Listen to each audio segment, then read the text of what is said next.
Alright, my fellow creators, so it appears that the official Sonic channel has dropped some new trailers, one for the Final Horizon update, which is just a small teaser, although it does show a lot with the short amount of time that it is. And then we got the Sonic Superstars multiplayer trailer, and I'm just so happy that they're putting emphasis and focus on the fact that there will be multiplayer and we'll be able to engage with our friends, not only with local co-op, but also online co-op and having the battle mode and all that kind of stuff. I just think it's great that they gave multiplayer its own trailer just to emphasize the fact that yes, multiplayer is included and we will have it. There's not too much I have to say on the multiplayer for Superstars. I think it's pretty self-explanatory. Like, okay, great. We're going to be able to play with our friends online. This is not just a local co-op game. We can also do 2-player and 4-player online. I think that's what is really selling me on this game is not only that it looks beautiful and it looks like it plays the most accurately to Mania and the originals. I think it's also the fact that there's multiplayer for the first time in a classic Sonic game, and it looks beautiful, and the characters look very animated, and the game just looks really fun. And I know, you know, a lot of people wanted a modern 2D game, and it would have been cool to see a co-op modern 2D game as well. Or they wanted the Mania/CD opening style Sonic in like a 2D hand-drawn sort of art for the gameplay, sort of like a Rayman Legends type looking game. That's all 2D drawings. As much as I would have loved that, I'm still really happy with what we got here. I think that there's no reason for us to be too skeptical. I know there's always a chance that the game is just really basic and it doesn't have that much depth and it's not as explorative as Sonic 3 and all that stuff. We can say all that when it comes out and that's what it's revealed to be, right? That if it's just not as good as the originals or even Mania, which in my personal opinion, Mania is like the best one, but I know it's not fair because it is so many years later where fans are crafting all these fan 2D games and like coming up with Mania with the help of Sonic Team. It's not even fair to compare it to Sonic Team's like very early work.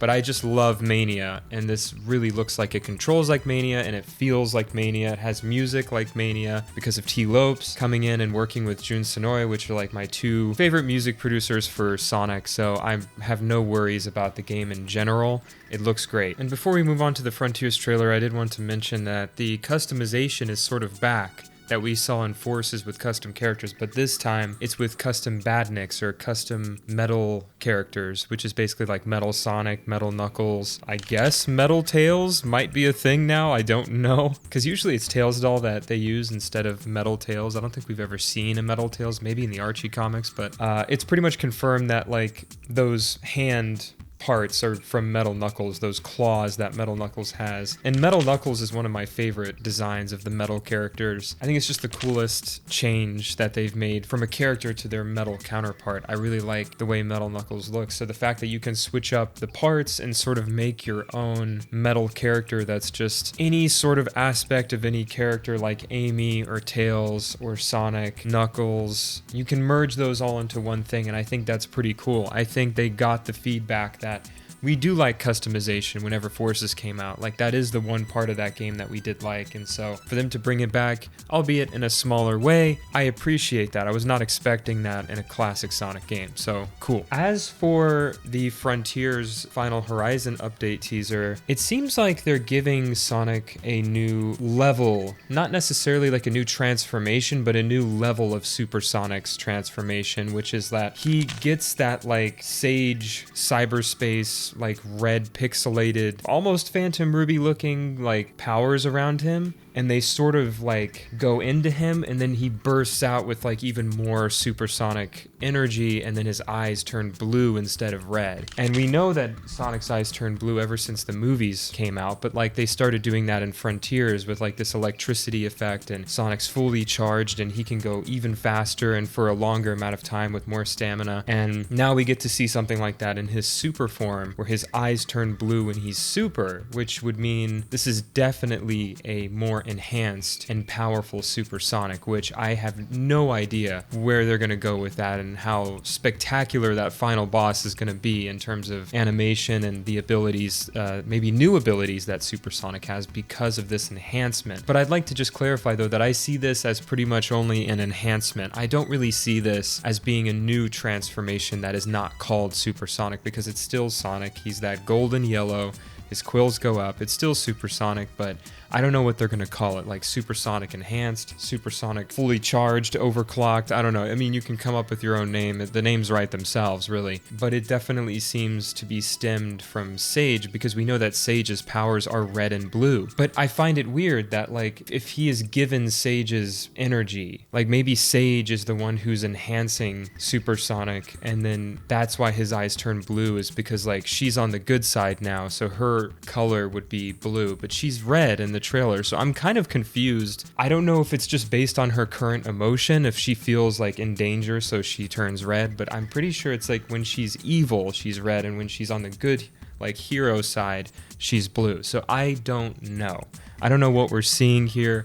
I know it's just a CGI trailer, and those are always the most, like, removed from what we're actually going to see from the game. I see the CGI trailers, especially with Sonic, as a concept rather than like this is a cutscene that you'll actually see in the game or anything like that. So it's really just like a concept trailer. Like, here's the new transformation. It's kind of not really new. It's just a new enhancement. I'm pretty sure we're never going to see this in another game unless whatever is done to Sonic, right? The impact that, or the effect, or the energy that Sage is giving him, if it's coming from Sage, or if it's just coming from the cyberspace world in general, or the Starfall Islands, I would assume he'd only be able to use it in that setting or with those characters around him, right? If he's in another game with a completely different story, I don't think we're going to see this transformation again. So it seems like a very temporary transformation, very slight and subtle changes, nothing huge. I was really hoping that we would see a cyberspace transformation, sort of like what the fans were depicting, like this red sort of pixelated looking Sonic that looks more aggressive. I would have liked to have seen something like that, but I like this too. Again, I do wonder, is this just going to be kind of like a Super Saiyan 2 Sonic, like a Sonic that is just slightly more enhanced and he'll be able to use this in future games, or is this just a one-time thing? Because in the movies, his eyes were red, they never turned blue, so it's definitely not something they're doing just because of Sonic Movie 2 or something like that. So, but with that being said, this is very interesting. It's a very hype trailer, even though it's short. And the Superstars, I think, it's Superstars. We still...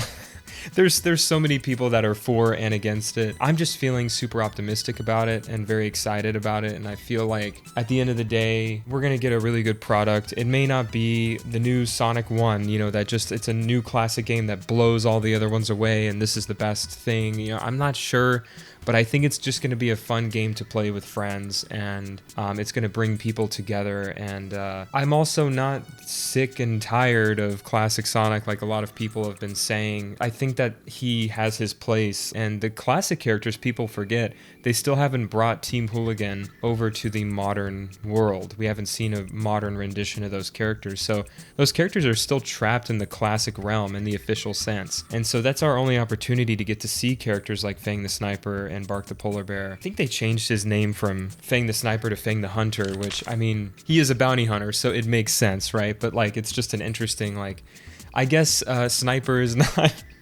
an appropriate term in today's world, I guess, and that makes sense. That's fine. But yeah, Bark the Polar Bear and Bean the Dynamite, I don't know if they're in this game or if there'll be like a DLC level with them as the boss battle or something like that. I don't know if we'll ever see those characters again in 3D. I mean, it's great to just see Fang.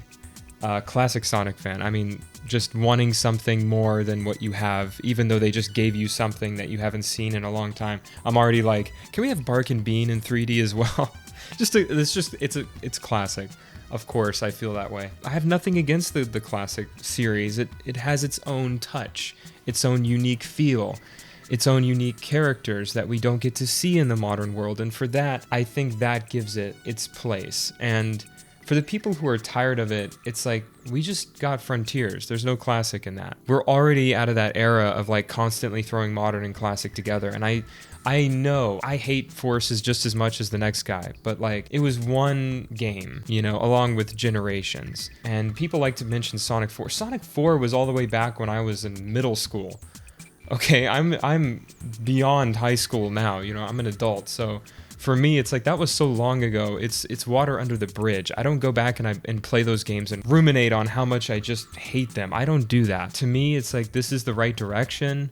This game makes up for Sonic 4, but I'm not thinking about Sonic 4 And I don't think this is gonna be the next Sonic 4 like disaster, you know, I don't think so. I think we all need to just relax and realize that Classic is not going anywhere. It still has an extremely large fan base, and because they've continued it throughout the years, that fan base is only growing. And it's even better for younger audiences who like are just, you know, they're not old enough for that edgier, more serious story type Sonic games that are just have a little bit more going on, or the gameplay's more complicated. I mean, Frontiers is a pretty complicated, intricate game compared to all the other Sonic games that are very basic. You run through the level and you beat it and whatnot, like Forces, you know. This is like, there's combat, there's a skill tree, even though it's not the biggest skill tree I've ever seen, but you know, it's heading in a more complex direction. And because of that, if they're gonna give us more of what we want with Modern, and if that means that Classic has to stay around for that to happen, so we're not constantly getting this clash like Sonic Heroes. It looks classic in certain ways, but it's modern, but it's classic, but it's kind of modern, but it's kind of classic in its design. And not that I love Heroes and I love its aesthetic, but I'm just saying there seems to have been this constant clash of like trying to fit classic aesthetics into a modern game, but then trying to take that modern game seriously. It makes it a little bit harder to do that.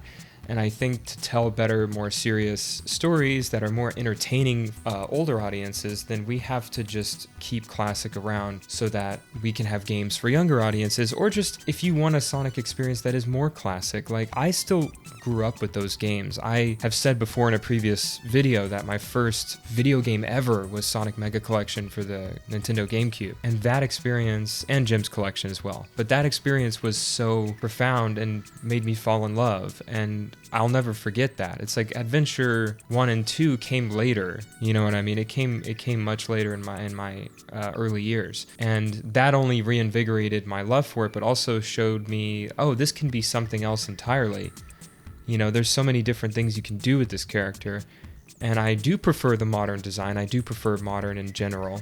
Obviously, if you've watched my content, if you've watched my show, you know that all of my animations are modern characters. I don't do any classic stories. Although I've thought about it, but it's just not my style. You know, I like darker things. I like darker stories, or just more character-driven stories. You're not going to get anything like that. Classic has always been very basic. But one thing I've loved about Classic is that it's always been more about the world than everything else, you know?